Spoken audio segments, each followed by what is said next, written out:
Hey everyone, welcome to day 18.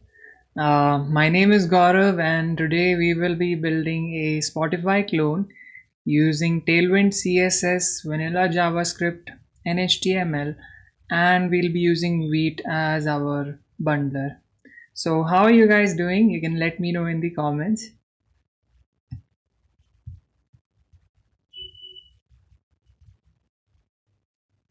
You can hear me well?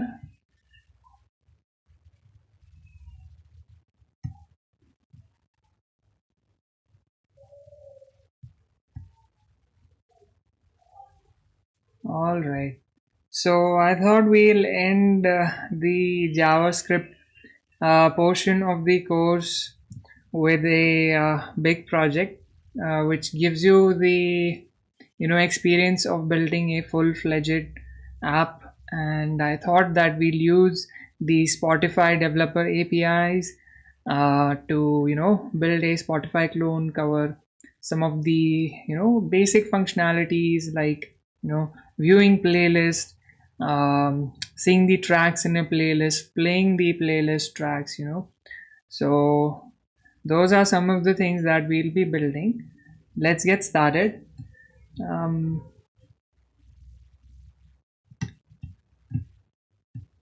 So we'll do the setup first for this. All right. So if you will visit wheat.js.dev, and we'll just go to the guide and we'll use this command. All right, to start a create a Wheat project. All right, and yeah, namaste to Chetan. All right, so I'm inside the streams folder. Let me just paste this command over here. Let's run this. So we want to call this as Spotify clone. Okay, we want this to be a vanilla JavaScript project. We wanted to use JavaScript. All right, so it's done the initial project scaffolding and the initial project structure, and all the folders have been created. Let's go inside Spotify clone.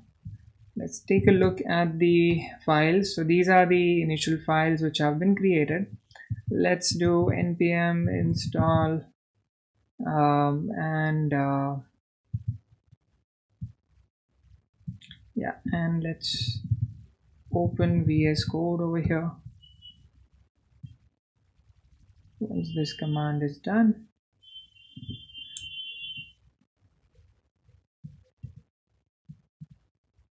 okay, let me open this in VS Code in the meantime.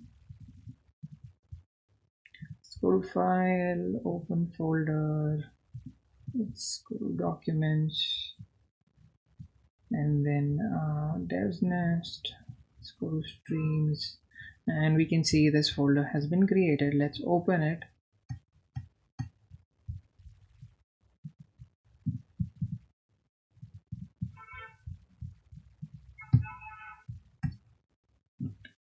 Okay, give me a sec. I think I messed something up. Anyways, let's go to our folder structure here. Let me zoom this a bit for you guys. All right, we will say npm I, and this should do all the installation. All right, so the basic installation has been done. If we go to package.json, we have our scripts over here. So we'll run npm run dev to check if the initial build is going on. Let's open this over here.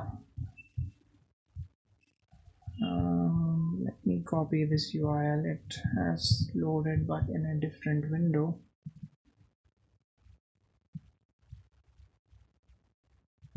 All right, let me close this. We don't need this anymore. Okay, HTTP. All right, so if if all the packages have been installed successfully, you should see this page. And when you click on this count, it should increment. You should see the Vite logo and the JavaScript logo. So if everything is working fine, you should be able to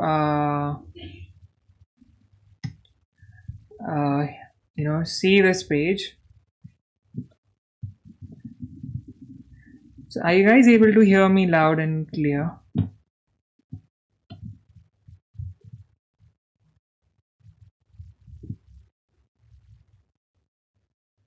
You can let me know in the comments, because there was a okay, any disturbances or anything of that sort?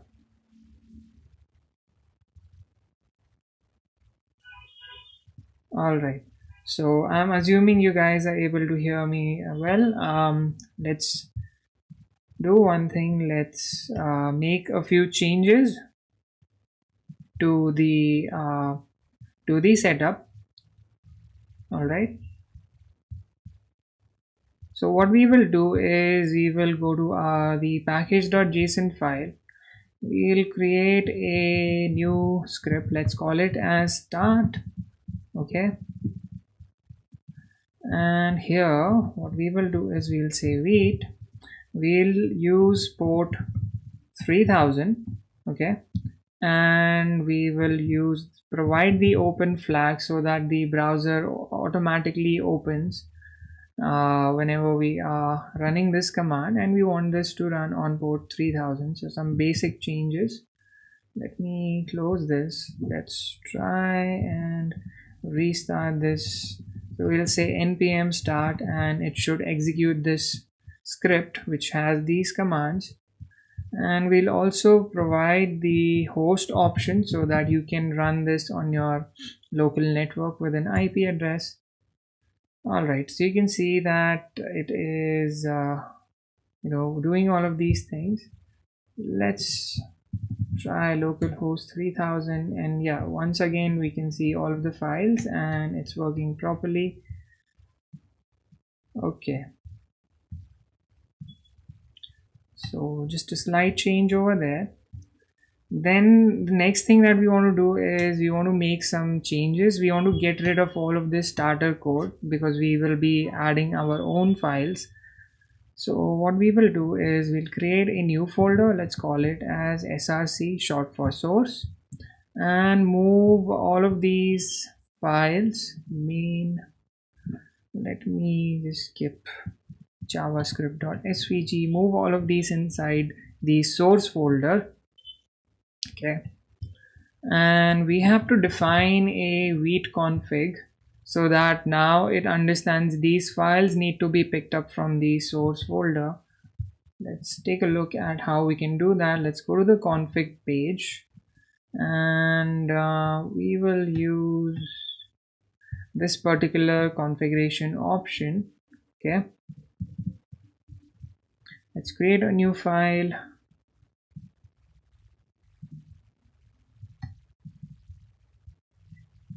Say touch vite.config.js, and inside this let's paste these changes.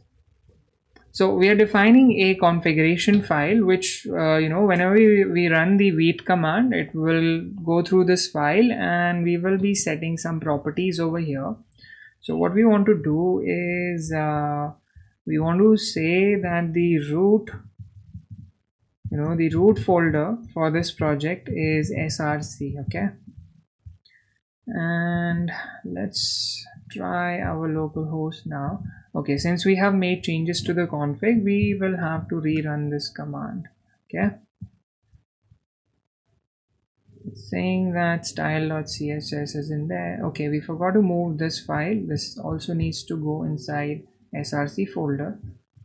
Okay, let's rerun this, and let's get rid of a couple of things from here.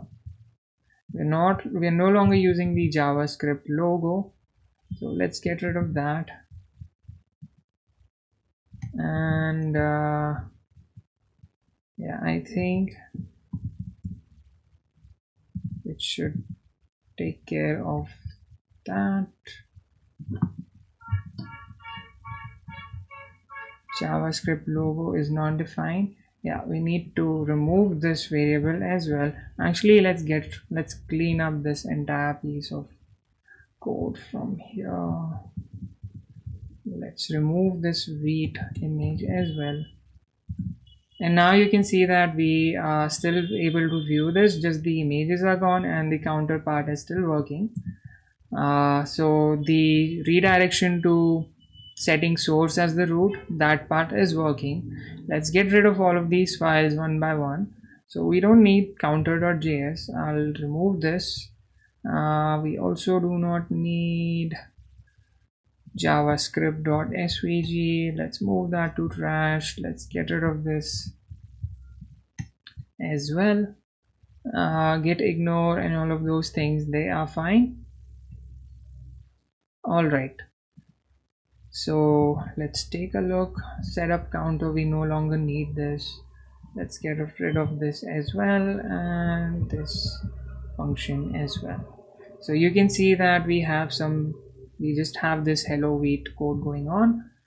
And next thing that we want to do is we will do some sort of a basic setup of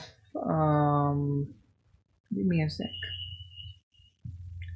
Yeah, let's create some folders over here for rest of the pages. So we have the Spotify, this is the original Spotify website. So the views that we are going to target is this particular view, okay, where we have the side nav and we have this dashboard screen, and we see some cards which are either playlists or albums. When we click on a particular card, it will take us to that, it's taking us to a playlist basically, and there is some information about the playlist, like its name, how many likes are there, the description for the playlist, and all the tracks which are there inside the playlist. So these are the two views which we will be targeting, okay. And the other thing that we will do is we need to use the Spotify APIs, right? So in order to do that, what we have to do is we need a access token from the Spotify developer API, and we need to register on their website as a developer. So we need a developer account for that. But before we get into all of those things, let's do a initial setup. We'll be building a login page so that we are able to log into our Spotify account. Once we are logged in, we'll be getting an access token, and using that access token we will be able to communicate with the APIs which are provided by Spotify, okay. So let's do a couple of more things in terms of setup. So what we want to do here is we want to create a folder. The first folder that we want to create is dashboard, okay, and the other folder that we want to create is login. Let's create a file over here. Let's call it as login.html, and similarly over here let's call it as dashboard.html. all right, okay. Then what we want to do is when we are inside our index, let's get rid of all of this code, okay. Yeah, so what we want to do is document dot add event listener. We want to listen to the DOM content loaded event. When that happens, what we will do is we will check if the local storage dot get item access. We'll be setting this once we do the login flow, but for right now I'm just writing some code. Access token, okay. If we are getting an access token, what we want to do is we want to do window dot locate, not local storage, location dot href equals, you want to go to dashboard, okay, this folder dashboard, and inside this you want to go to dashboard .html. It's the same thing basically, that instead of using an anchor tag where we use the href attribute, we are programmatically navigating to a particular page. Okay, so the functionality is same, it's the approach is different. And if we are not, we are not logged in, all right, if we are logged in, we should have access to the access token. If not, that means we are not logged in, so we will say window.location dot href equals, we'll go to login slash login dot html. Okay, all right.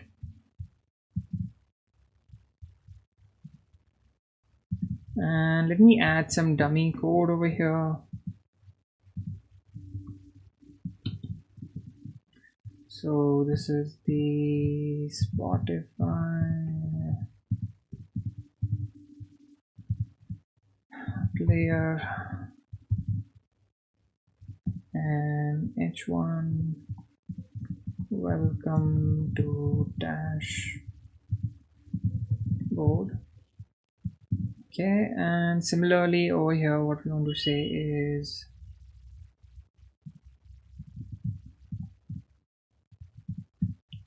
Spotify player, okay, and then we want to say h1 welcome to login. All right, so I guess I might be having an access token from the test apps. Let me clear this. Let's go to our index, and you can see that since we do not have any access token, it is taking us to the login page, right? Okay, now the next thing that we want to do is we want to set up Tailwind. All right, we'll be using Tailwind CSS for this project. So let's take a look at how we can set that up. So what I will do is let me initialize a Git repository over here, and we'll just say initial setup. Okay, and what we will do is we'll create a new branch. We'll go through all of those things, access tokens and all of that, in just a bit. Okay, so don't worry if you're not understanding it.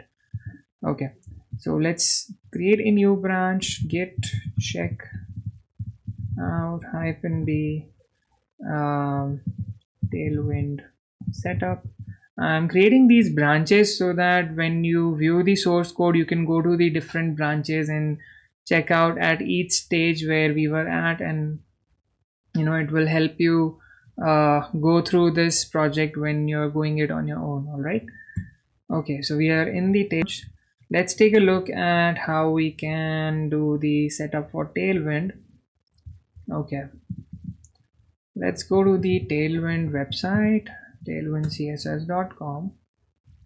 Let's go to the documentation and let's search for install Tailwind CSS with Vite. Okay, hang on.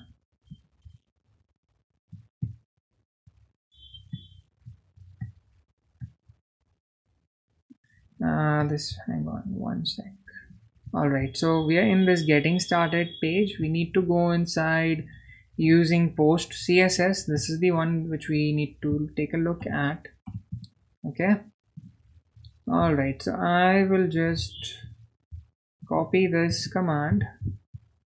We'll go to VS Code. We'll run this. So it is installing Tailwind CSS, Post CSS, and Auto Prefixer as development dependencies. So let's open our package.json. You can see till now only Vite is a dev dependency. Let's run this command. Yeah. So it's doing the installation for all of these things. Let me just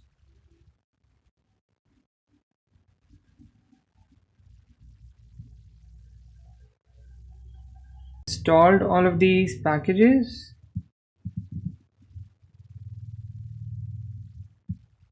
Okay, so we were doing, I think there was a bit of a glitch at my end.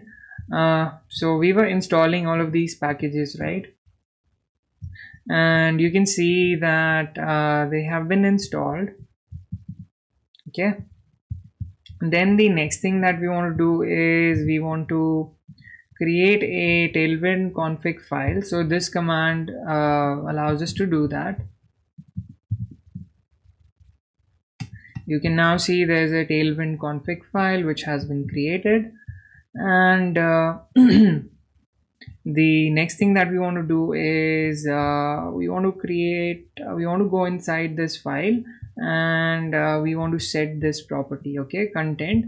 So the way Tailwind works is that it scans through all of your HTML and JavaScript files and loads only those particular classes when you build it. I mean, there are a huge, large number of classes which are available in Tailwind, right? So only the classes which you have used, it will only generate a separate CSS file for those. Okay, so we need to tell Tailwind where to look for the classes, know where our code is and in which type of files it needs to search for the classes which have been used. So we'll be setting this property content. Okay, and what we're telling it is that within the source directory, look for any HTML or JS files. Okay, then what we want to do is we want to load all of these things. Okay, Tailwind base, Tailwind components, and Tailwind utilities. So these are different categories of, Tailwind has different categories of classes which are available inside each of these. So we are loading this. All right, so we'll go inside our style.css. Let's do one thing. Let's clear all of this and let's just paste these files over here. Okay, then this part we're already doing, and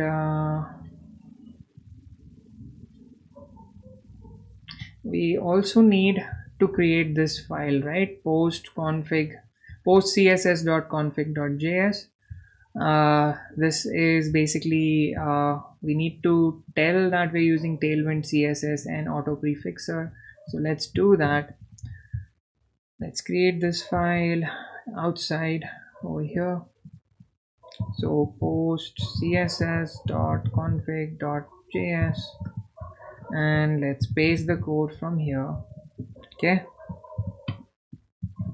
now if Tailwind has been set up properly, let's do one thing. Let's put these classes. Okay, these classes are coming from Tailwind: text, 3XL, font, bold, and underline.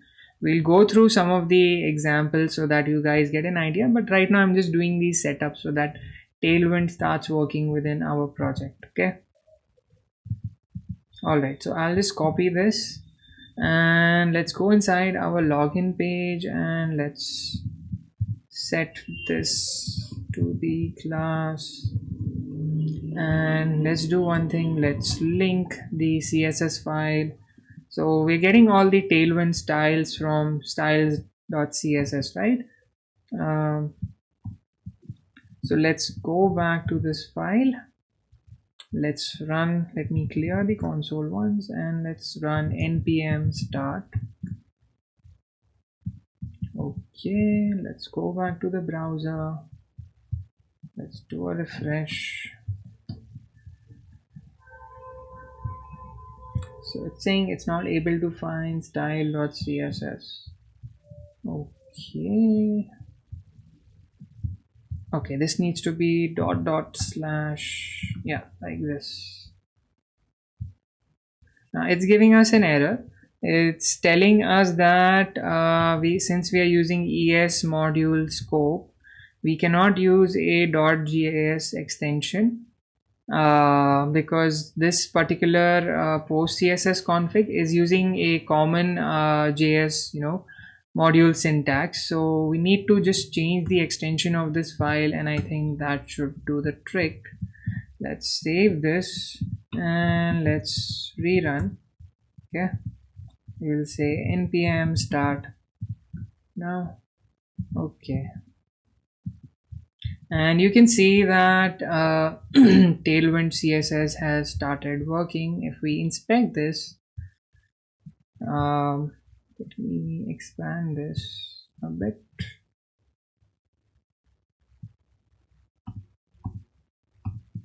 Okay, so you can see this style is coming, right? Text 3XL, font size. So these are all the styles which are coming from Tailwind. You can see all of these TW variables. So these are all coming from Tailwind. So we applied text 3XL, font bold and underlined. So basically this text is using 3XL size, the font is bold, and the text has been underlined. So let's take a look at how Tailwind works.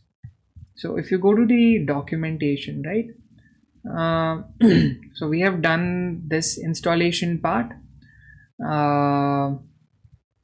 The next thing is let's take a look at a few classes. So for example, I want to give the text some color, right?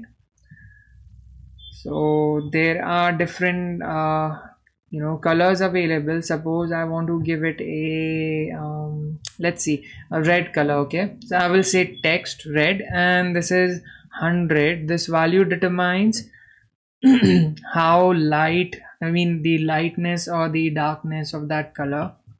So you can see that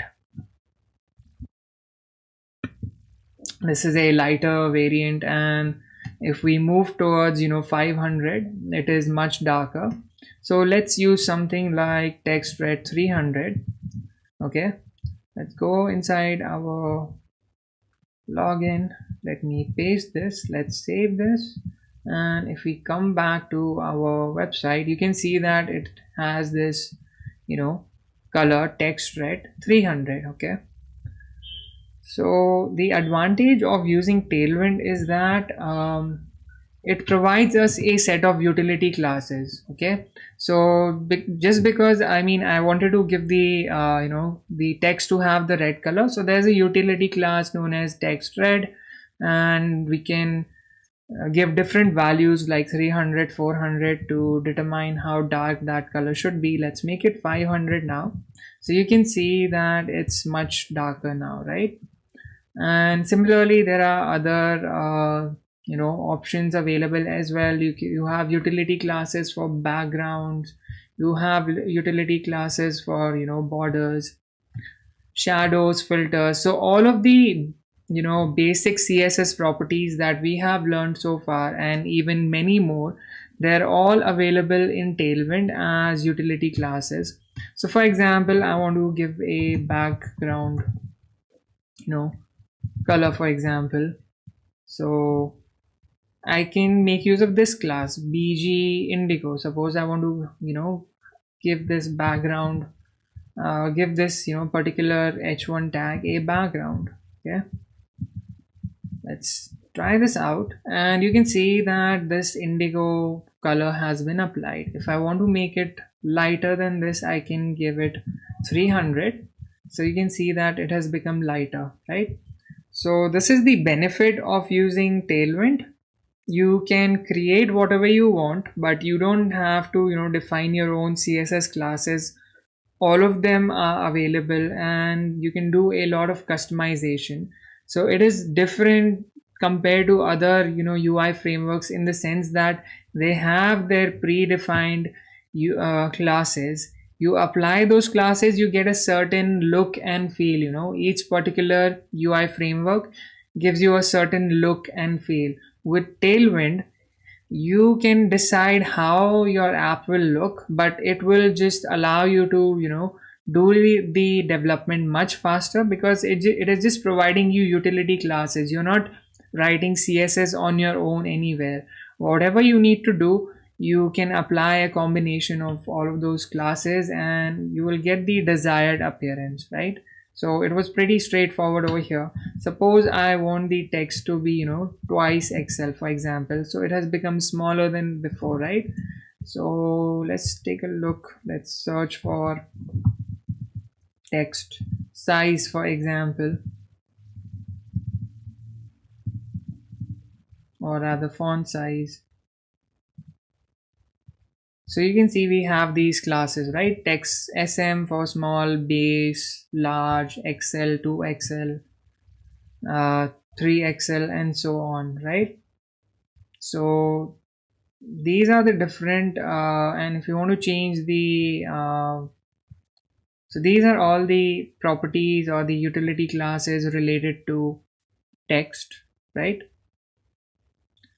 Okay, so you guys have a basic idea of Tailwind, right? Over here, did you understand? Like, it is giving us some classes. We just apply those classes and we get the desired effect. So is this part clear to you guys, how we'll be using Tailwind? You can let me know in the comments.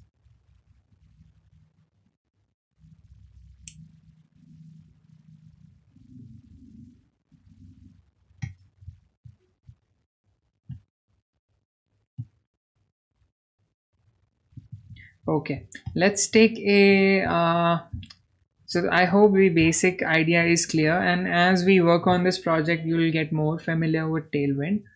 Let's take a look at a few extensions which will help you, have support for Tailwind within your editor. So you go to extensions and search for Tailwind intellisense. Okay, this one, you search for this extension, install it. So what this extension allows us to do is, whenever we are using a particular Tailwind class, for example, text, if I want to justify the text to the center, so it's giving me all of these autocomplete options, right? So all of this is happening because I have this Tailwind CSS IntelliSense installed, and when we use any particular color based class, it is showing us that color as well. So this is the benefit of having this extension installed. You get autocomplete as well as support for some of the Tailwind features, which gives you a certain idea. And do not worry if you are not understanding like some of the concepts related to Tailwind. We'll be using all of these classes which are provided by the library. You can go through the resources which are shared along with this session on the Devsnest website. So you go through the documentation as well, and we'll be covering quite a lot of different classes, so you will understand better what is Tailwind, right? So I mean, all the classes are available. You just need to search for them, whatever you want to do. Suppose you want to like I showed, you want to give a background color, so you just search for background color. Okay, it is showing you some results. You click on one, and it is showing you all the classes that you can use. So if you want to give a gray color background, there's a class for that. You want to use zinc, you want to have green, you want to have emerald, blue. So all of those different shades are available, and if there's a shade which isn't available over here, you can customize it as well. We'll take a look at that going forward when we need it, right?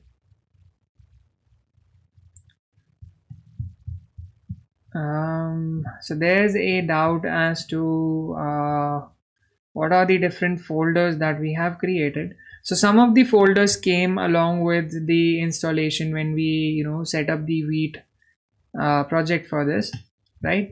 And I just created a src folder, right? And within that we created a folder for dashboard, which will show this view basically. And then we have a folder for login, which will be using to log the user into their Spotify account. Okay, then we have index.html, which is nothing but the entry point, and over here we are just checking if this access token is available in the local storage. We'll get to what this access token is in just a bit, but just know that I was just checking the redirection logic. Basically, if the access token is there, if you're already logged in, basically what this will determine is, if you're already logged in, it will take you to the dashboard. If you're not logged in, it will take you to the login screen where you will try and log in again. Okay, that is the intention of this particular piece of line. And we have our style.css, right? So this is the basic folder structure. So initially, when we are using the Vite template, this index.html is outside the src folder. It is at this level. So that is how the default Vite configuration works. Since we want to inform Vite that index, the entry point for our app is present inside the src folder, we have defined a Vite config, which we basically got from this config section on the Vite website. All of these links have been shared with you in the session resources, and we created an entry for root. So we are telling that the entry point for this app is within root. You need to look within root, and when we are running the Vite command, it looks within the source folder and looks for an index.html. That is how the behavior is. Whatever you specify as the root folder, within that it will always try to load the index.html file. Now when it loads the index.html file, this is the script associated with it, right? Index.html, there is the script main.js, which is this one, and here we're just checking that if access token is there, redirect the user to dashboard, otherwise take them to login. All right, so since we do not have any access token, it is taking us to the login screen. Okay, I hope the flow is clear to you guys. All right, now I was explaining you about this extension, right? There is another useful extension which is available, and let's take a look at that particular extension. Hang on a sec. Tailwind extension.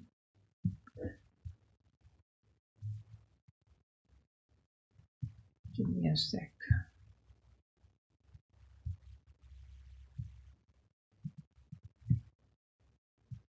So we looked at this part, and then there is another plugin for automatically sorting the Tailwind classes, right? Let's take a look. Let's go to the GitHub link for that. And it has the installation instructions. So if you already have Prettier set up and you have it installed as a VS Code extension, then you can make use of this. It will automatically sort the Tailwind classes in the recommended order, which is recommended by Tailwind CSS. You do not have to do that by hand. This extension takes care of that. So this is the documentation for which is provided by them as to how the classes should be sorted. You can this document is available as a resource. You can go through that and understand why they have recommended certain things. Okay, so let's install this as well.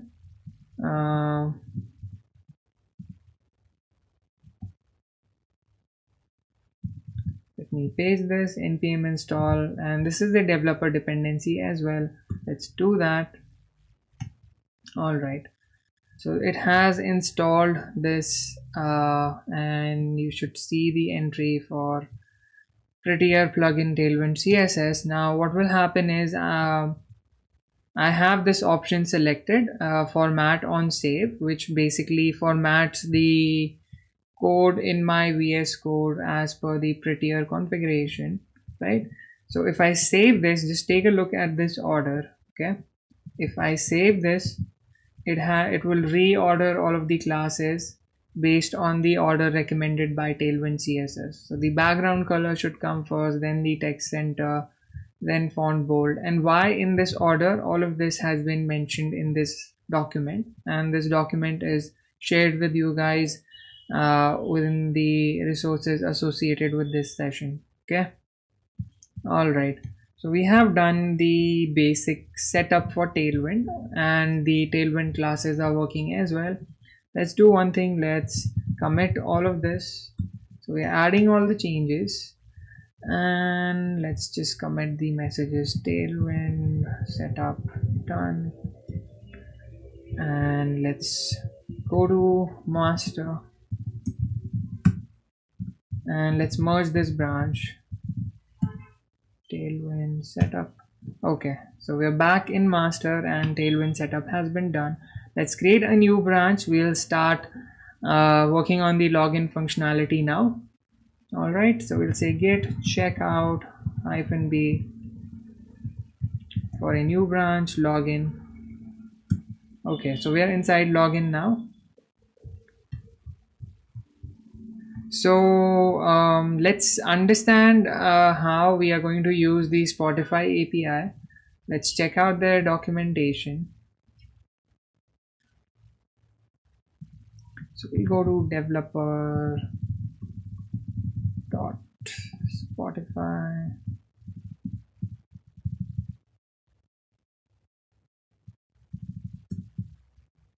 So this is the home page.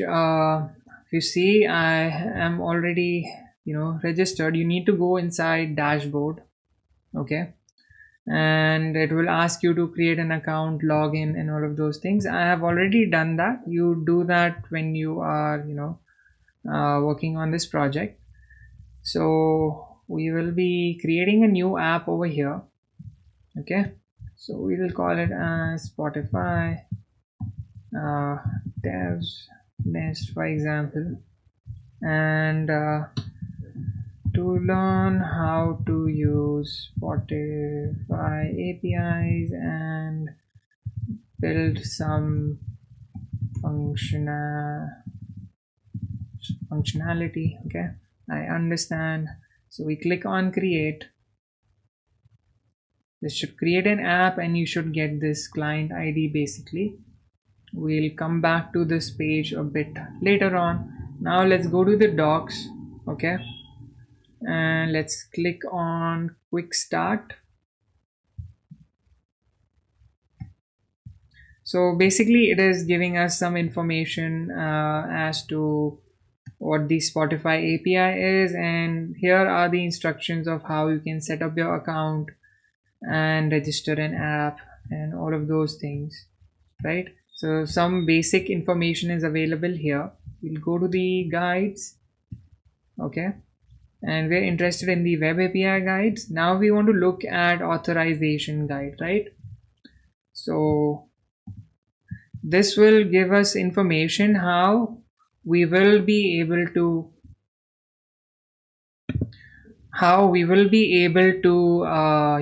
use the Spotify APIs. So in order to use the Spotify APIs, right, to access the data from a user's account, get the playlist, show the tracks inside the playlist, we need something known as an access token.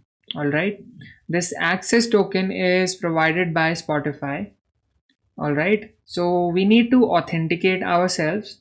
We need to tell Spotify that we have registered as a developer, and then we want to access certain APIs. So in order to do that, we call an endpoint, okay, which is provided by Spotify. We call their API. We send this. If you remember, I showed you a client ID, right, when we created a new app. So we specify this client ID. Using that, it logs us into the Spotify API, and in return it gives us an access token. Now whenever I call an API, a Spotify API, I will pass this access token along with that request. Okay, and that access token will tell Spotify will check that access token, and if everything is good, it will allow us to access the endpoints. Okay, and then we'll get a response. So there are different ways of logging ourselves into the Spotify account. So we'll be looking at the implicit grant flow. There are others as well. We'll be looking at this one. This one is of interest to us because all of the other flows generally involve having the knowledge of backend, or they require a server, right? Since we have learned only, since we are just only working with front end right now, this is the flow which we can use. So let's understand this particular flow, how it is working. So what will happen is, this is our application, right? So basically our app, which is this one, okay, this will provide the client ID and some response type, redirect URL, state and scope. All of these information, we'll go through that. So it will basically provide some, it will create a request, it will go to the Spotify account service, okay, it will then ask the user to log in. All right, so we'll be logged into our Spotify account, which is this one, okay. Once we are successfully logged in, we will get the access token, and then we will redirect back to our application with the access token, the type of the token, and how long the access token is valid. And then once we have access to the access token, we can make API calls, and in all of the requests we'll be passing this access token, and as a response we'll be getting a JSON. All right, so this is how the implicit grants flow works, and these are the descriptions for all of these fields, right? So here it is saying we need to provide a client ID. So we registered a new app, right? Spotify Devsnest. It created a client ID. Then we want to set the response type. Since we are interested in getting a token, we will set it to token. Then redirect URI is the URL to which we want to redirect once we are successfully logged in, because we are not implementing the login flow. We do not have a server, right? So that responsibility is being taken care by Spotify. So we'll open a dialog which will have the login page provided by Spotify. We will provide our credentials, we will log in. If the login is successful, we'll be providing this redirect URI, right? This redirect URI, it will use that and redirect back to our application. All right, and then there is scope and this show dialog. These are some options basically. Let's take a look at the list of scopes. So there are different scopes available based on what you want to access. There are scopes available. Suppose you want to read the user's playlist, you want access to the user, you want to access to user's library, you want to be able to modify it. So there are different scopes available. All right, so we will specify certain scopes so that we have access to certain functionality within the app. Okay, so you can go through this documentation, and for example, what we want to do is we want to access the playback state. So this is something that we can do, right? Okay. So this is the implicit grants flow. Let's try and implement this step by step. Okay, so I'm inside my code editor.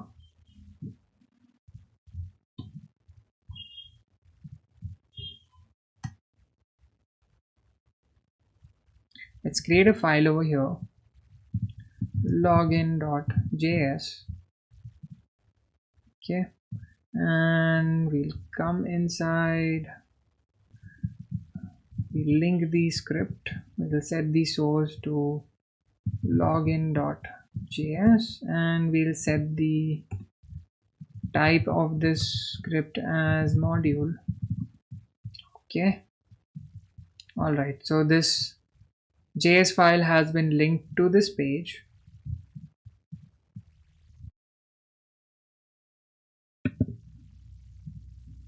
Now what we want to do is we want to say document dot add event listener. We want to listen to the DOM content.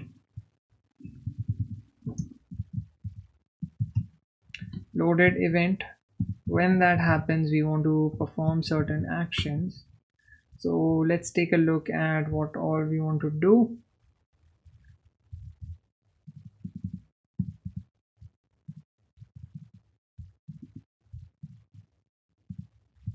So we want our client ID basically. So we'll say client underscore ID equals, let's go to our dashboard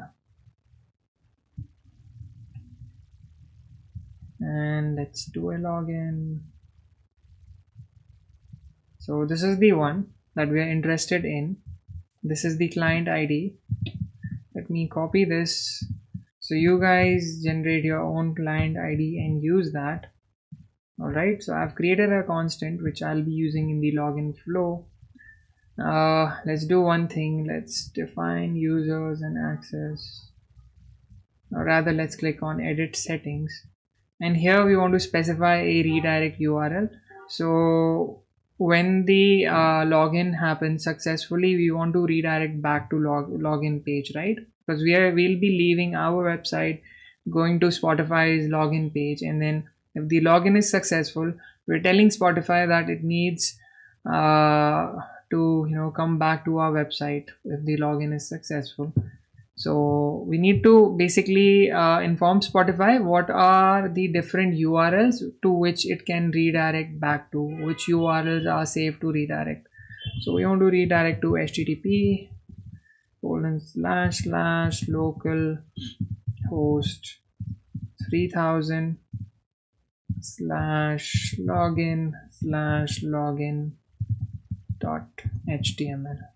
So this is allowed, and let's save this change. All right, that has been taken care of. Let's define another variable called scopes, right? So we are looking at all things which we needed in order to perform the implicit auth login,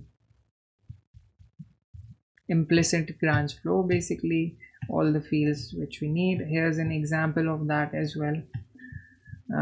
Let's do that now. So we'll specify some scopes over here. So we want to say user hyphen, I mean I've gone through all of these scopes which are available. The ones which were relevant to us, based on the APIs which we are going to use, I'm using those scopes over here.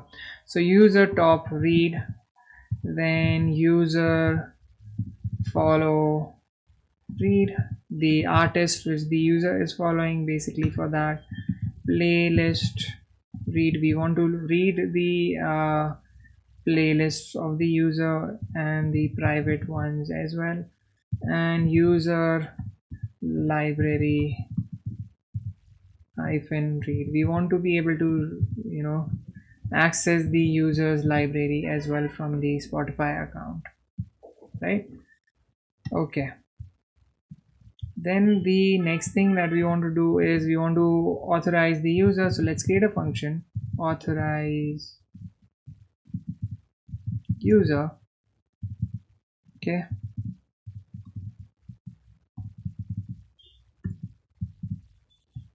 so this is the authorization URL. Let's copy that. So let rather const URL equals authorize, and then we want to specify the client underscore ID, which is this one, equals $client ID. Then we want to say we want to specify the response type. So response underscore type equals token, right?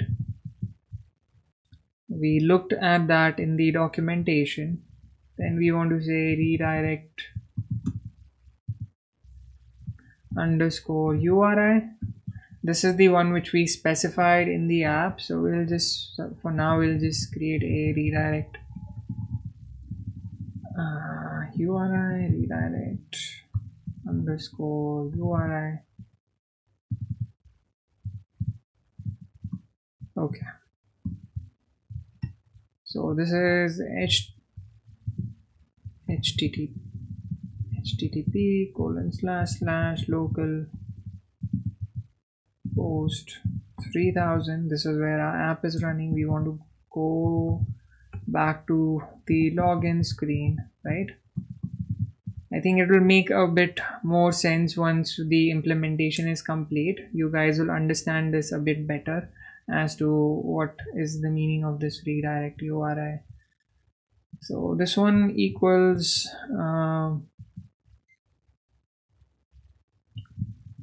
the redirect URI.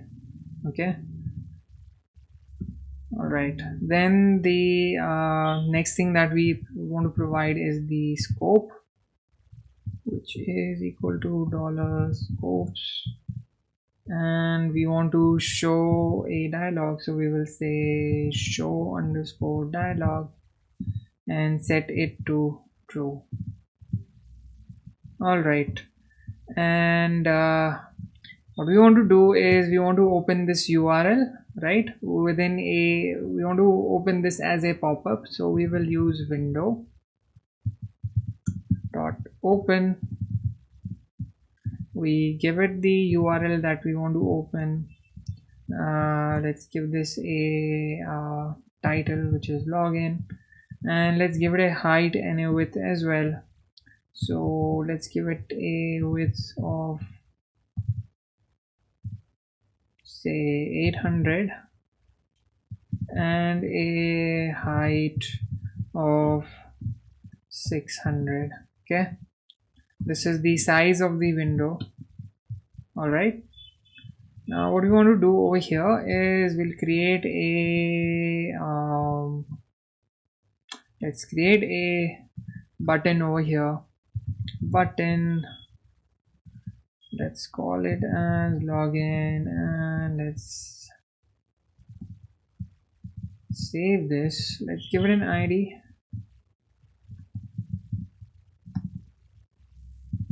Login to Spotify, like this. Let's copy this, and what we will do is once the DOM elements have been loaded, we'll say const login button equals document dot get element by ID. We'll provide this ID and we want to say login button dot add event listener. We want to listen to the click event, right? When the click happens, we want to call the authorize user function. All right. So let's take a look at this. So we have this button login, right?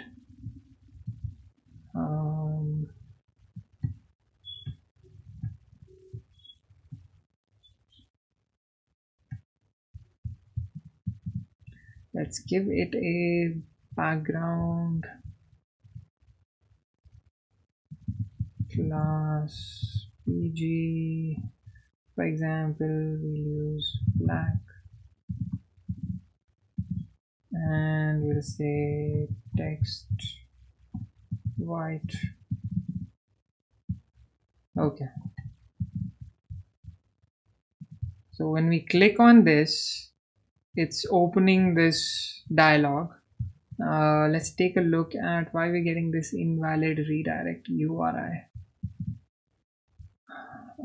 Let's check.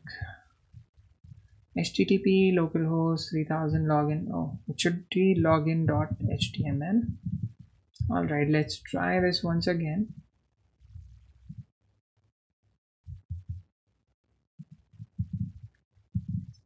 Let me cross check here once. Spotify developer, Spotify dashboard. edit settings. We have specified HTTP localhost 3000 login HTML. Let me just hang on. Let's copy this, paste this here. This has been added. Let's save this. Okay, and let's paste this URL over here as well. This is correct. Redirect URI. Let me just check if I am spelling it correctly or not. Redirect URI. Redirect. Okay, and then this is the redirect URI. This was the token client ID. Let me just cross check. Okay, let's do one thing. Let's empty cache and hard reload. Let's click on login. Response type token, redirect URI. Did I miss something? Let me check. Authorize.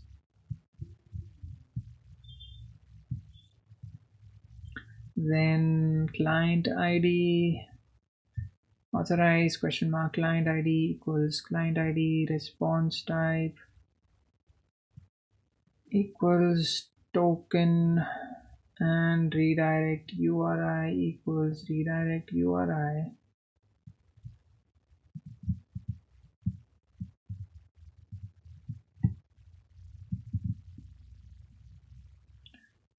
Scope equals scope, and show dialog equals true.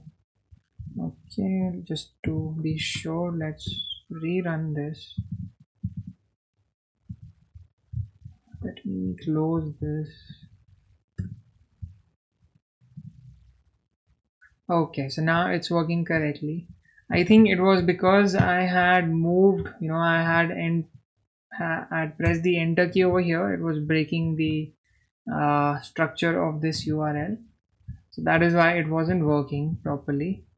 So basically now you can see that we are opening this Spotify login screen, right, as shown in the implicit grants flow, right? We are going to the Spotify account service. We will try and log in here, and then if the login is successful, we will be redirect to our application, and we should have access to the access token and all of those things. So you can see that once we clicked on login, this particular dialog opened. So this dialog is opening from this piece of code, window.open. This is the URL that we wanted to open, and it has a width of 800 and a height of 600. Okay, now I am already logged in. If you're not logged in, it will show you a username and password screen as well. I am logged in, and I need to agree that I'll be sharing some data. This is what is coming from the scope, basically all of this information. So I'll agree to this.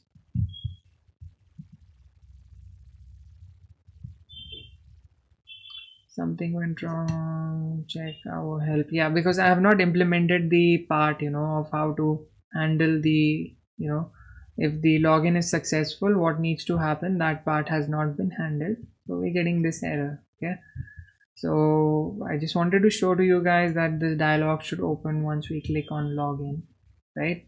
So let's implement rest of the things.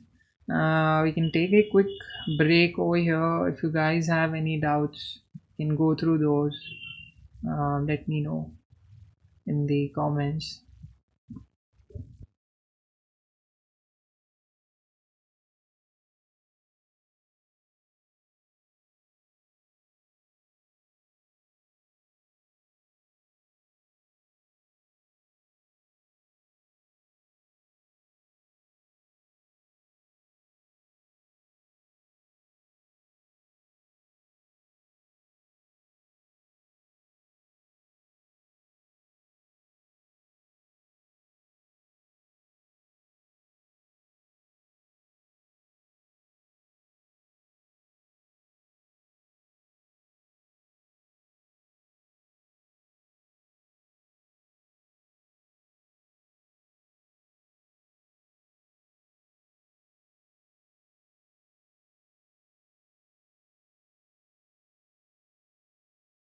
Okay, so there are a couple of questions. The first one is, does Tailwind use inline styling?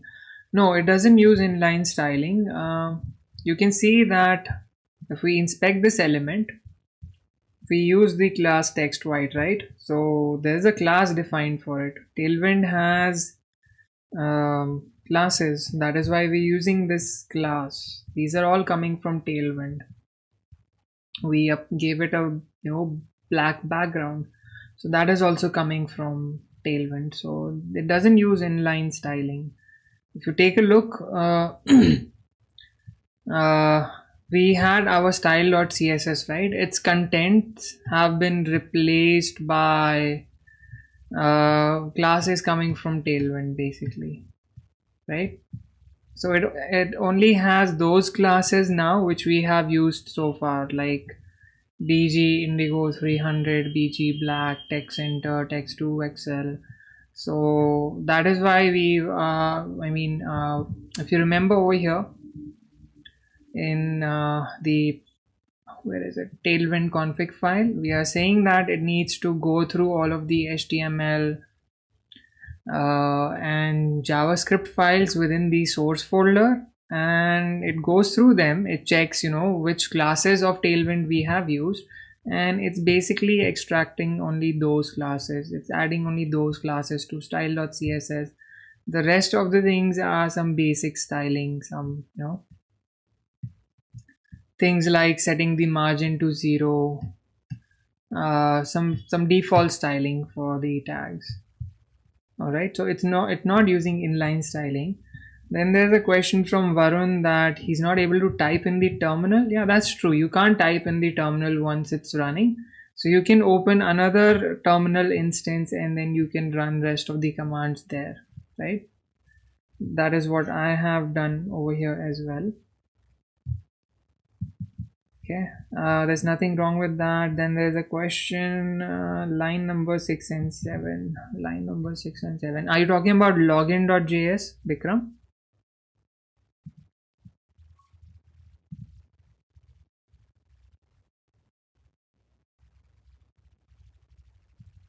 Okay, I'm assuming you're talking about these two lines. So this is the URL basically, and we're specifying some parameters so that we're calling the Authorize service, okay, and we're giving Spotify information as to who we are, right?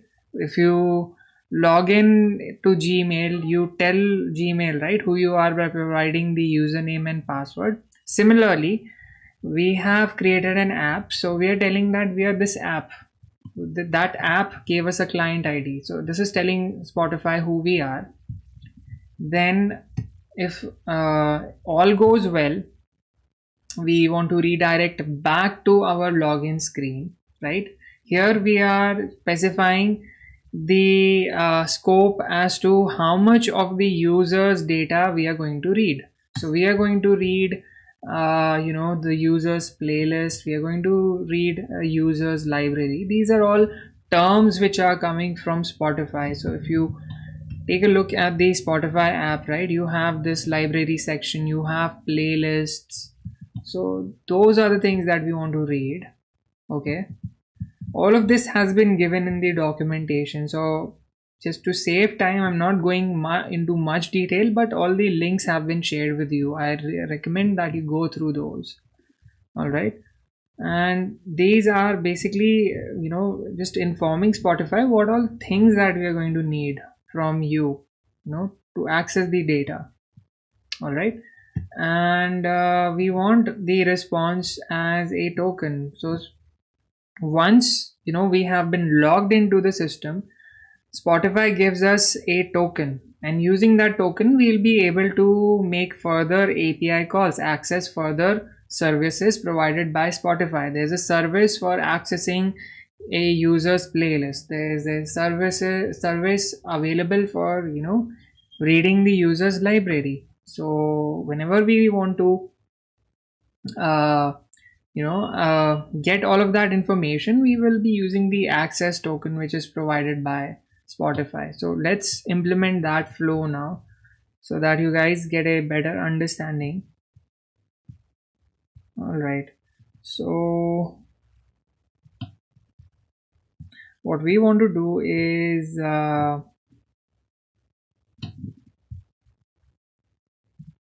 we want to say window dot on load. All right, because we'll be coming back to the login page once once that pop-up opens and we have successfully logged in. We want to come back to our website, right? Because the login functionality is happening on a different website which is provided by Spotify. So we are opening that as a external window or as a pop-up, right? So once we are back within our website, we want to do certain things. So window.onload, or you can do something like window.add event listener load. Okay, when the load event happens, we want to take care of certain things. Give me a sec.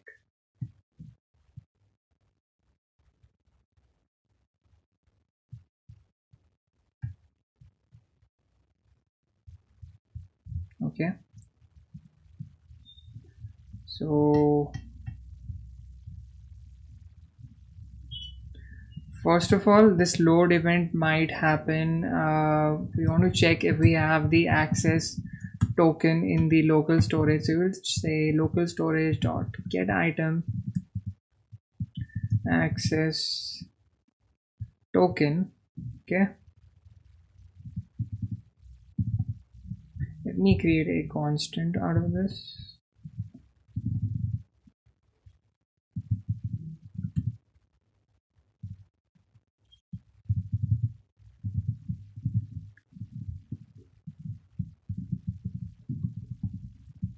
All right, and we'll use that constant over here, access token key. Let's rename this, let's capitalize it, access underscore token key text uppercase. All right, and here we'll say access token key. We're checking if we're getting the access token from the local storage. If it's there, all right, once we come back to login, what we want to do is we want to say access token. If it's available, we will say window dot location dot href equals http colon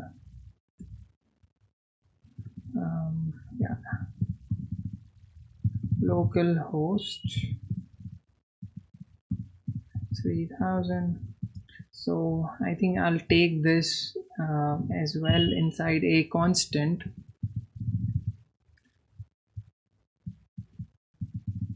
App URL. Okay, our app URL is localhost 3000. Okay, all right.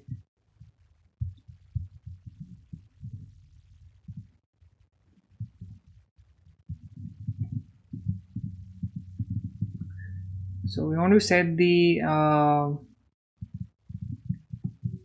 thing to localhost 3000, and after that we want to specify that we want to go inside dashboard and then dashboard.html. Okay, all right, and in case the access token isn't there, right, we will check if the pop-up is still open. So in order to do that, we will make use of window.opener. Okay, so if it's not there, right? And if window dot opener, if the pop-up has not been closed, right, what we want to do is we want to say window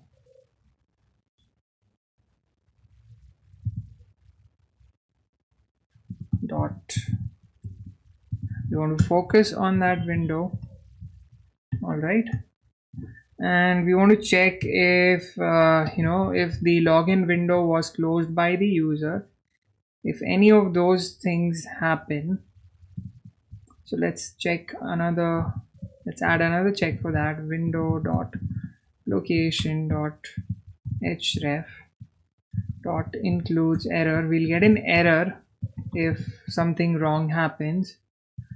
If that is the case, what we want to do is we want to do window dot close.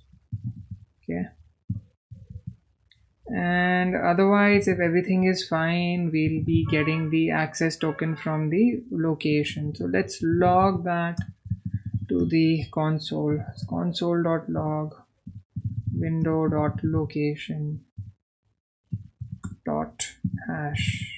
Okay, we'll see what happens when a successful login happens. All right, so we'll click on login.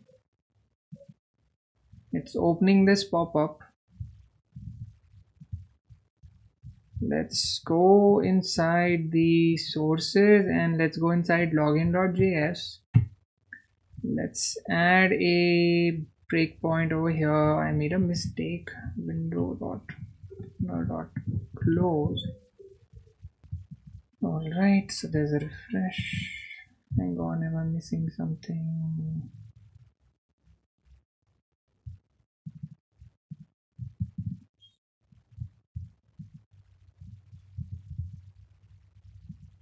Okay, let me cancel this one. All right, login, agree. Let's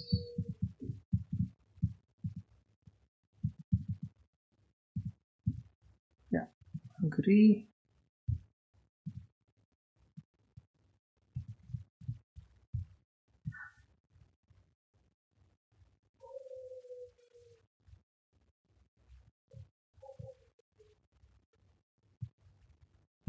Hang on a sec, I think I missed something. Why is it telling me local?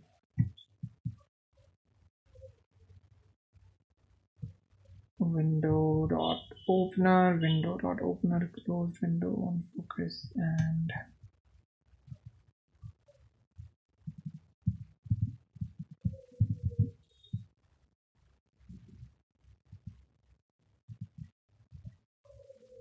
what are we doing wrong?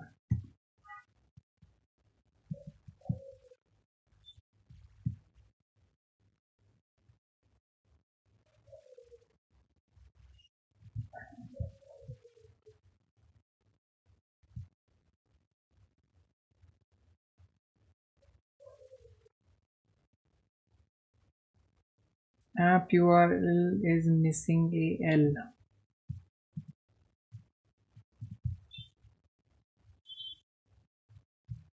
What do you mean app URL is missing a L?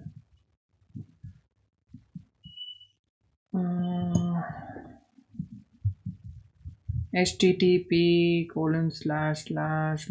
Oh, okay. Thanks for pointing that out. Yeah. Let's rerun this. Agree. Something went wrong.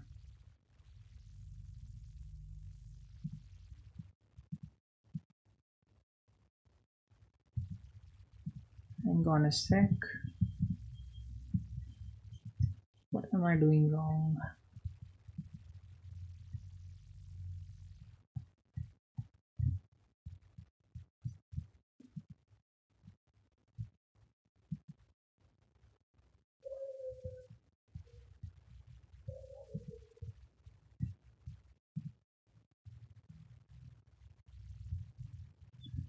All right, I think it has come back. So you can see that it has, successfully done the login. I think the website needed to refresh. That is why we're getting the error. So you can see as part of the hash, right, the URL hash, we're getting all of this information, the access token, right, which we're getting from Spotify. We're getting that, we're getting the type as bearer and the expires in value in in seconds basically. So based on whatever you're getting as part of the in this pop-up, if all of this is available, we'll be storing this information inside the local storage, right? So let's get all of this information.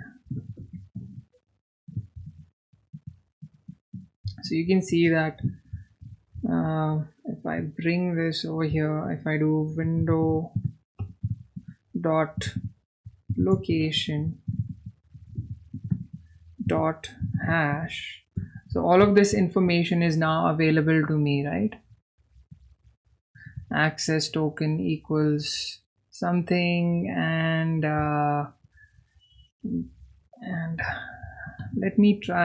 let's try and pass this to new URL search params, and let's pass window dot location dot hash.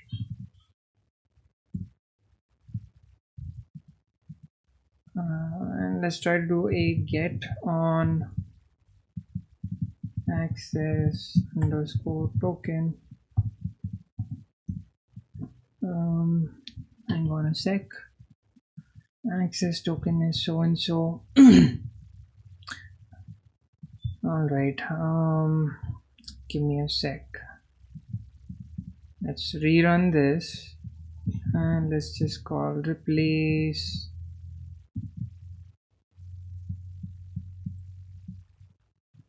hash with question mark. Okay,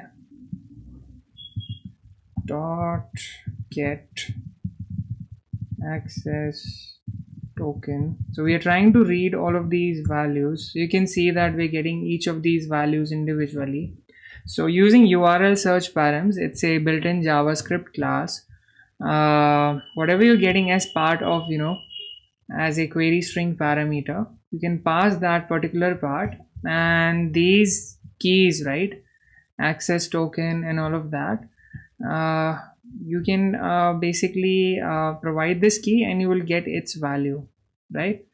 Let me try one thing. I think I made a mistake. I do not have to call this. I think we do not need to replace it. We need to specify over here hash access token, and yeah, so it's working even without that. So we don't need to call replace. So it was hash access token. So let's get all of these values individually and store them in the local storage. Okay.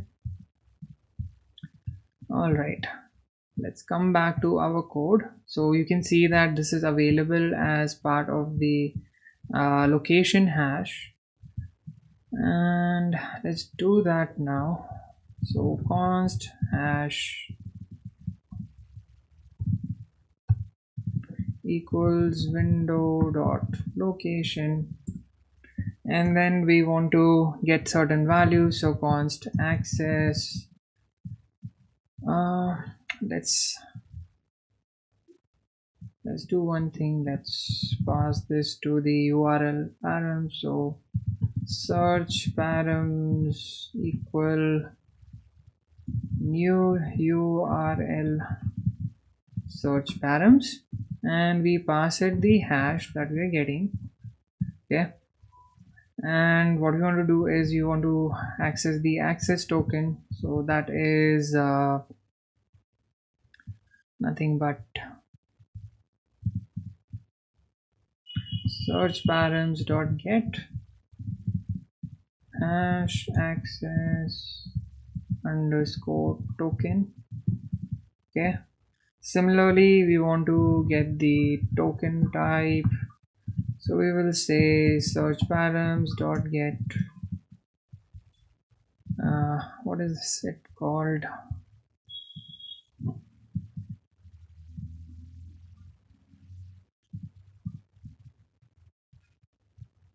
Let me just copy this so that we don't have to go back and forth. Yeah, token type like this.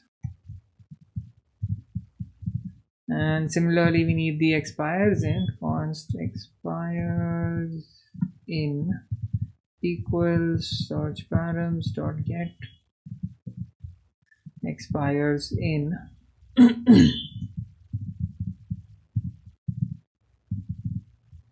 Okay, let's get rid of this.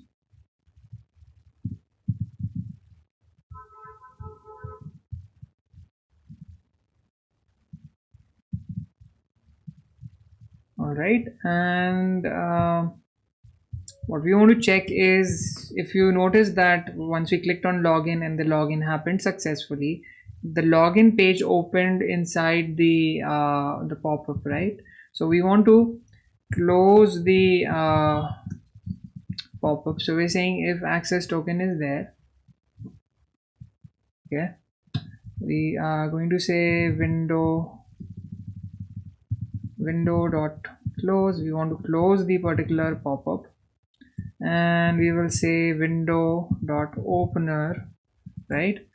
The page responsible for opening this particular pop-up, which is basically the login page itself. Let's define a function over here. Okay, window dot set items in local storage equals, it gets a it basically gets the access token type and the expires in. These are the values which it will get, and we want to say local storage dot set item access token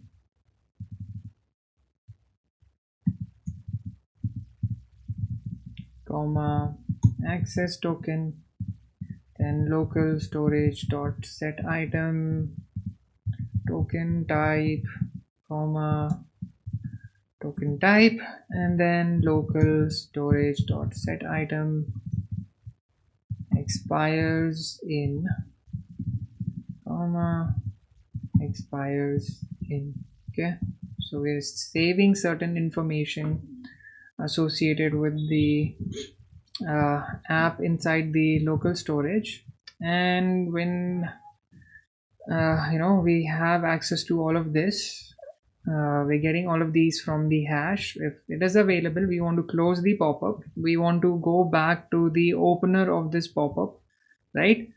And what we want to do is we want to specify over here that window.opener.set items in local storage, we want to call this function which is defined on the window, right? And what we want to do now is just pass it those values. So access token token type and expires in. Okay, and if the access token is not there, we'll say window dot close basically.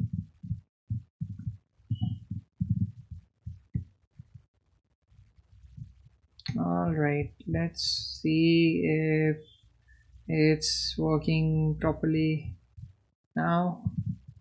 Let's do a quick refresh. Let's click on login, click on agree. Let's see what happened over here.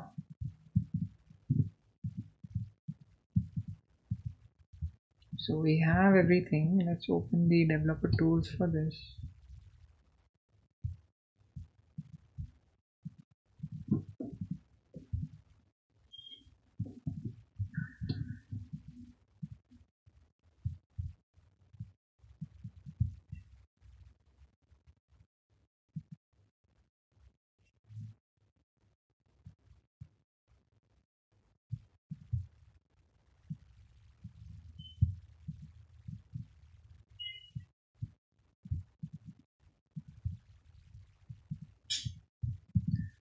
Let me do one thing. Let me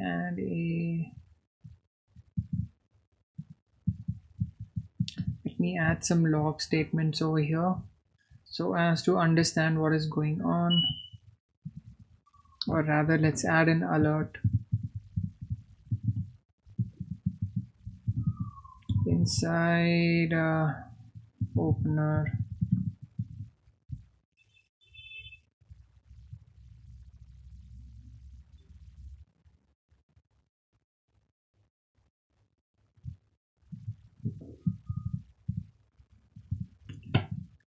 Hang on, let's undo this.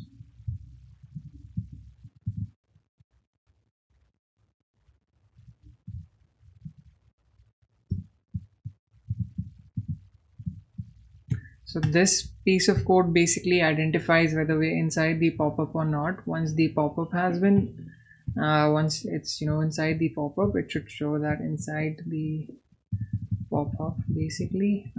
Let's retry this particular flow. Agree.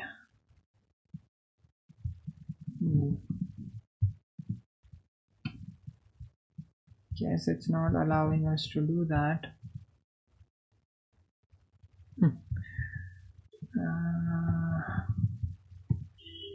Hang on, let me check if I'm making a mistake. So we are focusing inside this particular window. We are getting the hash. Let's see, console.log hash.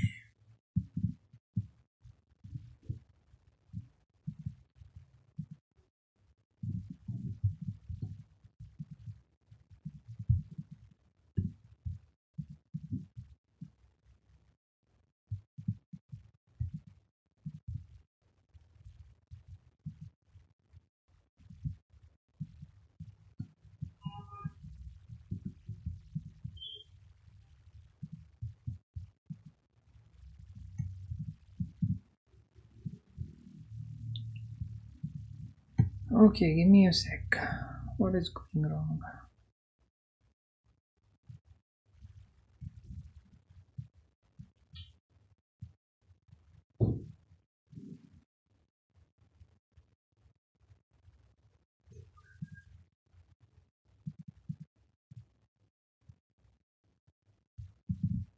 Let's cross check once if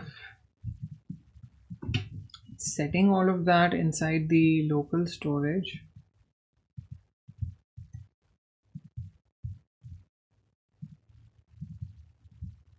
Application, so it hasn't.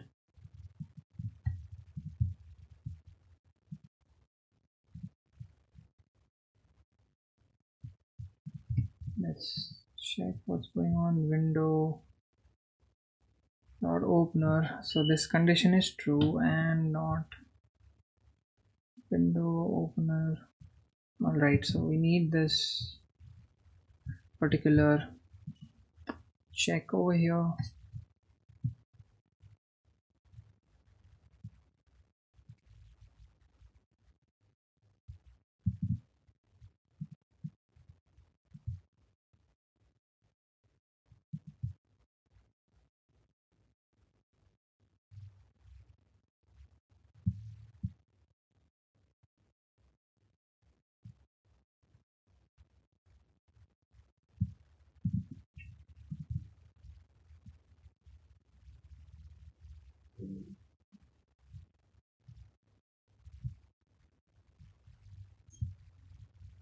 Let's use optional chaining here. Okay, window.opener.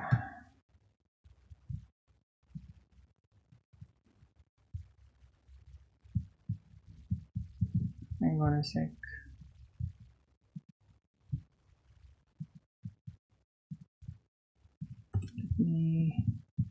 Not equals null,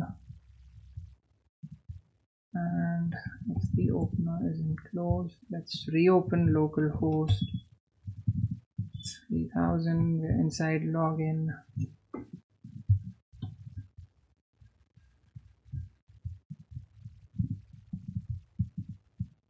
Let's click on agree.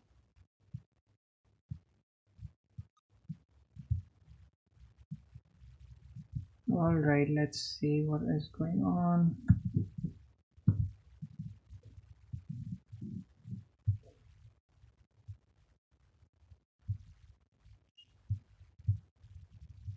So there is no error, we're getting the hash. Okay, getting the token type, and if access token is there, it should close the window. So it has closed that, and we're back inside login. Let's check the application, and you can see that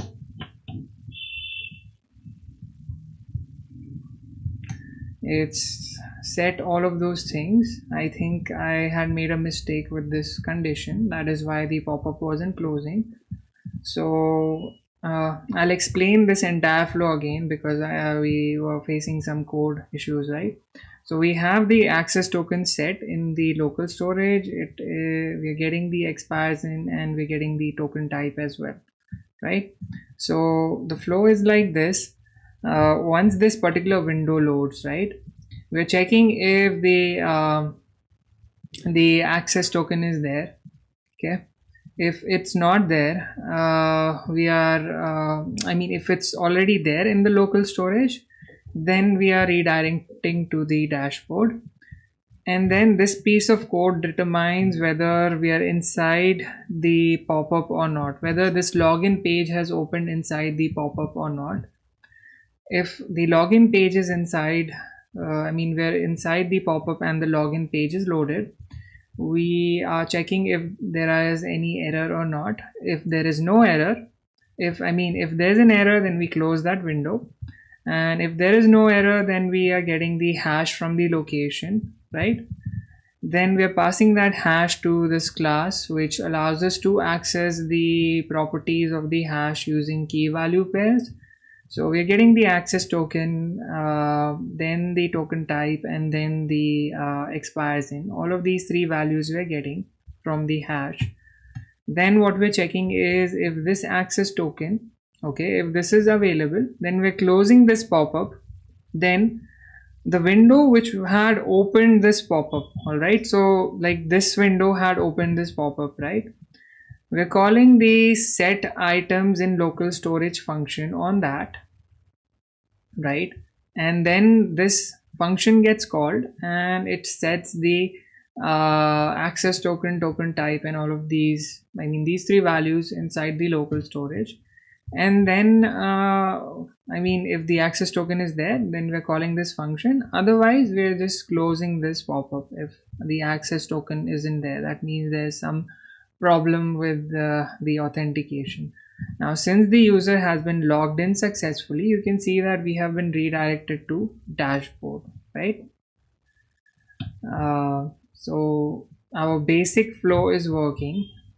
Let's try it out once again. There were a couple of hiccups, right? So let me clear the local storage. We'll go back to localhost 3000. It has taken us inside. So we're back to login. Let's perform a login now. Let's click on agree.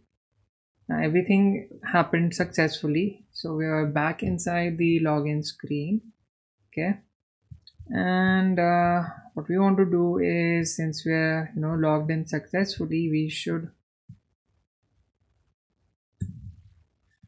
So we need to add another statement over here. Once the items have been set in the local storage, we want to say window dot location dot href equals um, the app URL. Okay, so let's do that once again. Let's do that flow once again. Let's clear the local storage. Let's go back to the main screen. It will take us to login since there's no access token. Then we're opening this dialog, we're agreeing to this, and it should have taken us to the dashboard. I think this statement needs to come here.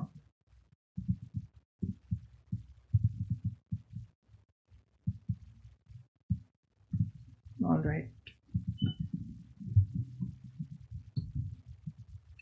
let's try this out.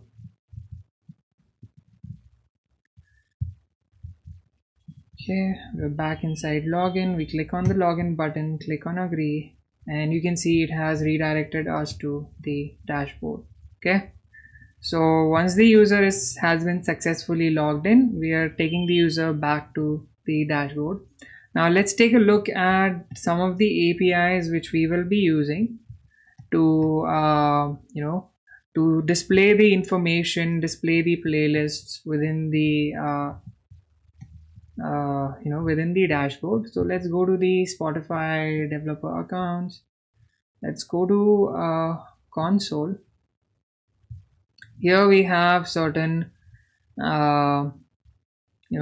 APIs available which we can try out. So we'll click on browse, and then we'll try out this one, browse featured playlist.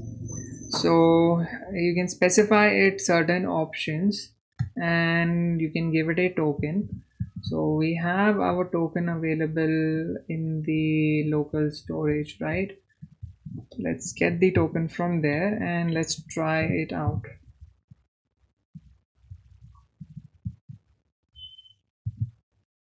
Okay, and let's try it. Invalid access token. Get token.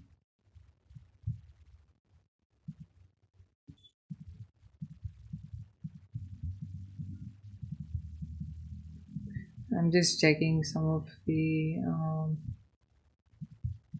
default values. Request token. Okay, hang on a sec. Let's come back to the console.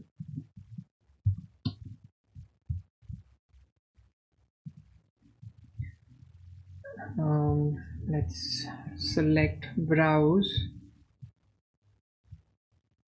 featured playlist. Let's specify the country as India, and let's clear this. We'll use the access token that we're getting from our app.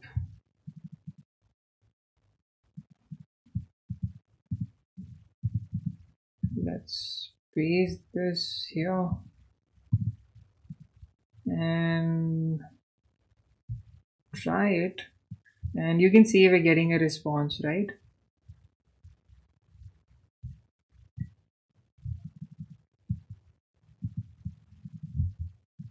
So I'll just copy this and we'll take a look at some of the fields.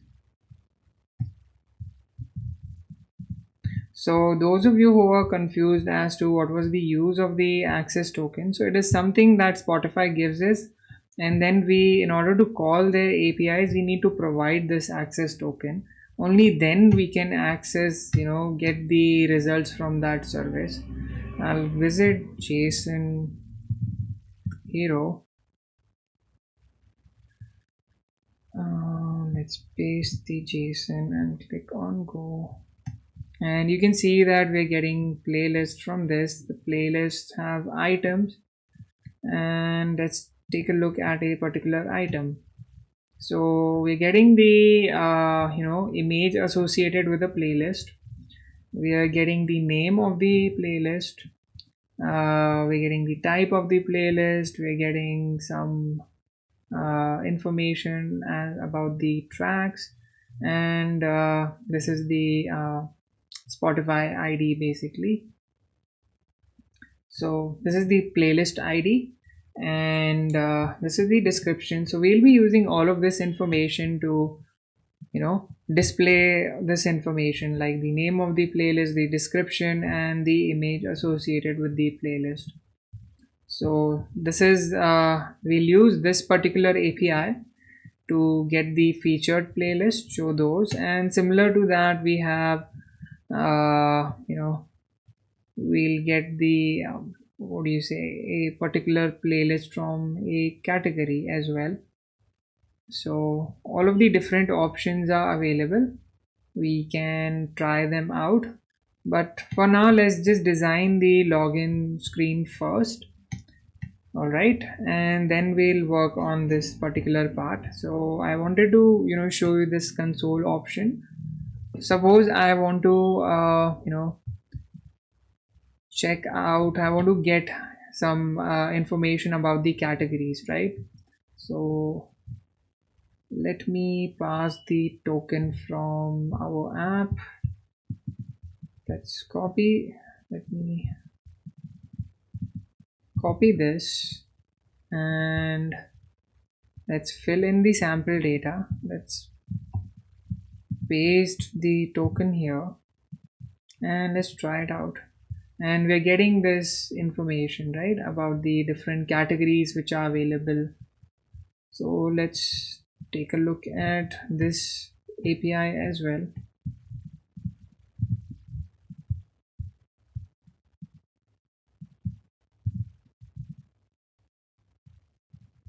So this is the categories API. It has some items. Let's take a look at a particular item. So the name of this category is equal. There's another one which is dance / electronic, chill. So we have different categories available, and then we can let's go back to the browse list, and then we can get playlist by passing a specific category ID. So for example, the ID is this is the category ID, right? Or rather, let's just use fill sample data, and we'll just pass the token which we have.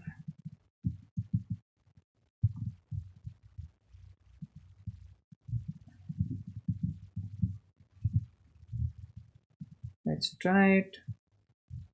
Specified ID doesn't exist. Okay, so I guess we should use this one.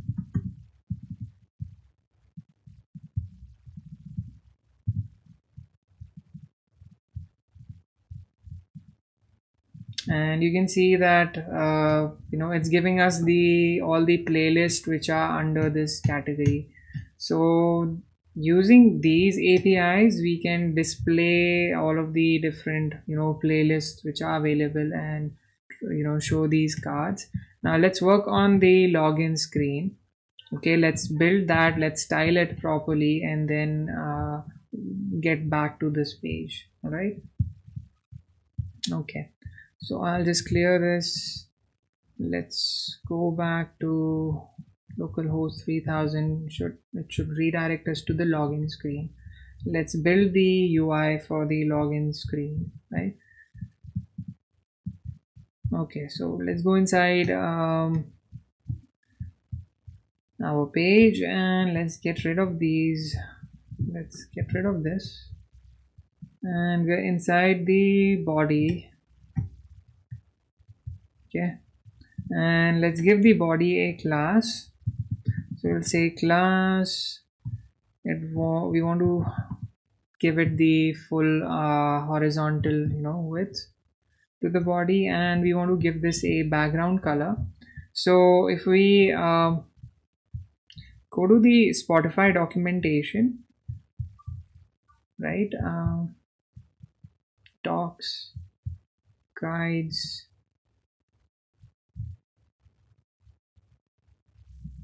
working with design guidelines, using our colors. If you check out this particular section. They are giving us, information. We can download their logo and icon from here. And similarly, they are giving us information as to which color is being used. So let's define that within Tailwind. So let's go to Tailwind documentation, and then let's look at the configuration section, right? We want to define certain colors. So we want to define a green color, and the green color's value we will use this particular one. All right, so let's add that within our code. Let's go to Tailwind config, theme, extend, and then we want to go inside the colors. Let's copy this, paste this over here. We want to define the green color, right? And we want to specify a value.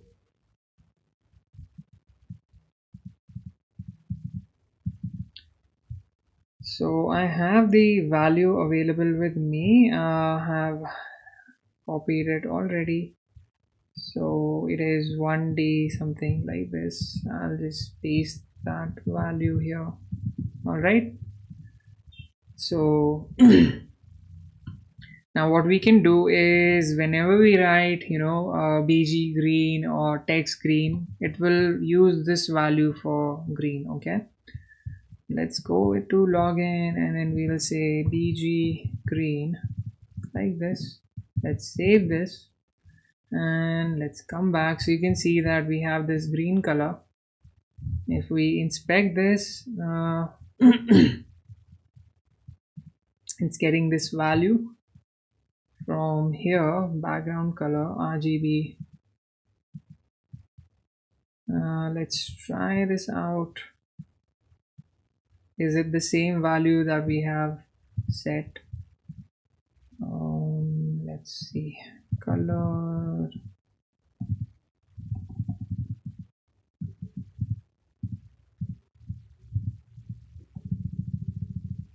RGB.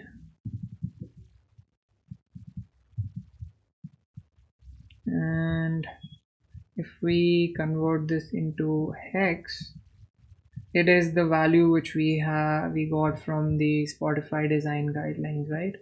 1db954. So that is how you can define specify custom colors and use them within the app. So there's this black color as well. Let's use this value as well. So let's use it. Let's add that to our Tailwind config. So we will say background, for example, let's just call a color as dark, and it is #191414. So 191414, for example. All right. So this is the dark color. Now suppose I want to use this over here. For this, we can now use background dark instead. If I save this, you can see that it's instead of using BG black, we're using BG dark over here, and its value is coming from whatever we have set in the config. All right.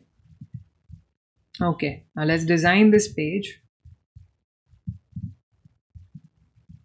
The next thing that we want to do is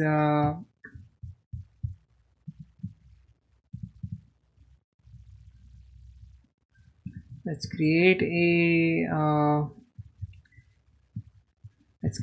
main over here. All right, and let's give it a class. So we'll use width full. We'll give it a full width and a full height. So h full, right? Which basically means that the width is 100% and the height is 100%. We'll use flex, right? We want to use flex box, so we'll say flex. Then we want to justify the content to the center, so we'll say justify center. and within that the items should be in the center as well, so we'll say item center. So this is for horizontal alignment and this is for vertical alignment, right? And then the next thing that we want to do is we'll create a section here, and let's give this a class. We'll say flex items center, and we'll say flex column because we want to set the direction of the flex as column, right? And we'll use a gap of 8. All right, and then over here we want to use an image, Spotify image. Okay, and inside this we will give a input of button type, and its value is login to Spotify, like this. And the type is, let's just type is button. All right, and what we want to do is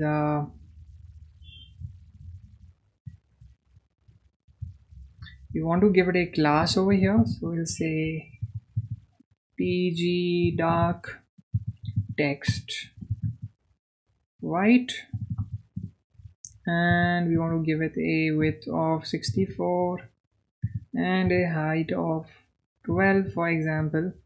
Okay, we want the corners to be rounded, so rounded medium. Okay, we want them to be slightly rounded, and let's see how this is coming out. So it's like this, login to Spotify. And when we are hovering over this, we want to say that hover, we want to say cursor pointer, right? So it's very simple to define classes. So when we are on the hover state, right, we want the cursor to be pointer. So this is how this is working. Now instead of this button, we'll give this ID to this input element, right?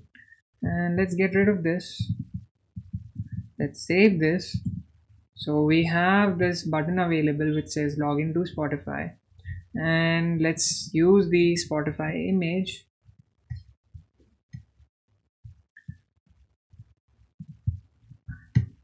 So if you click on this using our logo, download logo and icon, let's view this. Let's see, logos, let's try out RGB PNG files. We have this available, right? So let's paste this inside our VS Code. Okay,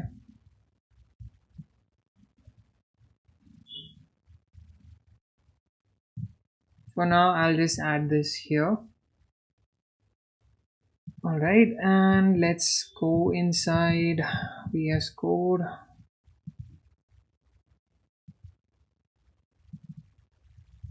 And inside login HTML, we will say /Spotify logo black PNG.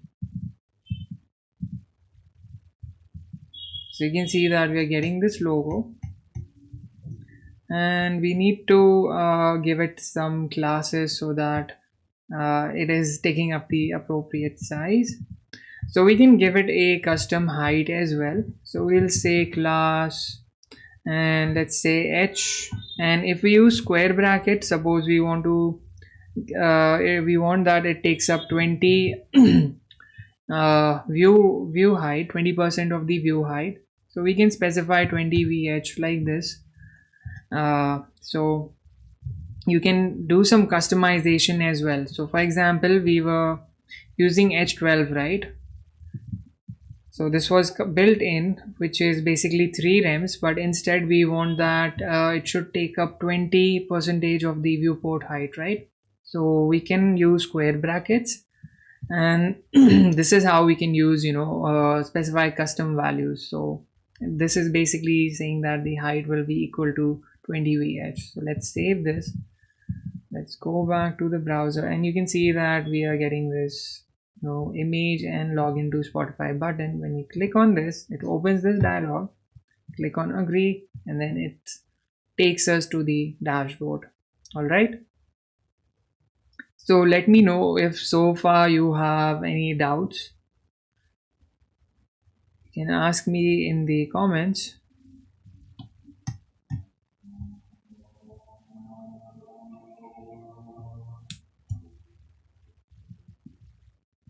If there are no doubts, then we'll end the session here, and then we'll work on the rest of the functionality in the next session. The next session might happen tomorrow around the same time, but it's not confirmed yet. If it gets confirmed, we'll be announcing it in Discord. Otherwise, I'll see you guys on Monday. Okay. All right. So if there are no doubts so far, we'll end this session, and you guys can ask me more of your queries in the Discord channel. So I'll see you in the Discord channel now. I hope you're finding this session interesting, because we're using so many different things. We learned about Tailwind CSS,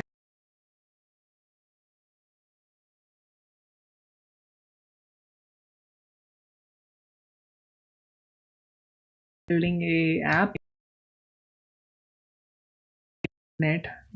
There isn't something like this on the internet. There are apps which are built using React, but nothing of this sort which is just using vanilla HTML and JavaScript, and which is basically doing this using the implicit grants flow. Most of them are using a backend.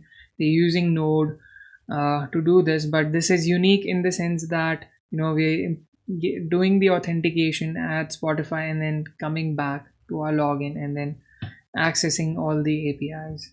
So this is unique. So that's it. And if you guys like this video, give it with your friends. Those